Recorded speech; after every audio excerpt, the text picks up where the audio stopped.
రైతులు నిన్న కొక్కో రైతులు వెస్ట్ గోదావరి నుంచి కూడా వచ్చి అర్జీ ఇచ్చి అన్నా చంద్రబాబు నాయుడుకి చెప్పిన ఫలితం లేదన్నా,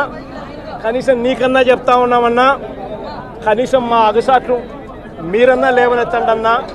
అప్పుడన్నా ఈ ప్రభుత్వం ఏమైనా నిద్రలేస్తుందేమో అన్నా అని చెప్పారు. ఈ ప్రభుత్వాన్ని గట్టిగా నిలదీస్తూ అడుగుతా ఉన్నా,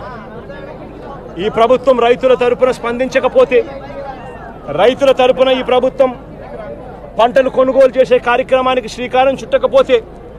మార్క్ఫెడ్ను రంగంలోకి దింపి వైఎస్ఆర్సీపీ ప్రభుత్వం హయాంలో జరిగినట్టుగా మార్క్ఫెడ్ను రంగంలోకి దింపి ఆక్షన్ హాల్లోకి మార్క్ఫెడ్ వచ్చి పార్టిసిపేట్ చేసి పోటీతనం పెంచేట్టుగా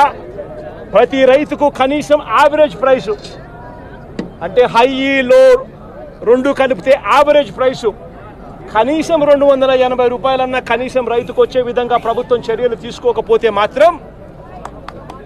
ఖచ్చితంగా ఆందోళనలు ఇంకా ఉధృతం చేస్తాం. రైతుల తరపున వైఎస్ఆర్సీపీ పార్టీ గట్టిగా ఉద్యమిస్తుందని చెప్పి చంద్రబాబు నాయుడు గారికి ఇక్కడ నుంచి వార్నింగ్ ఇస్తా ఉన్నారు.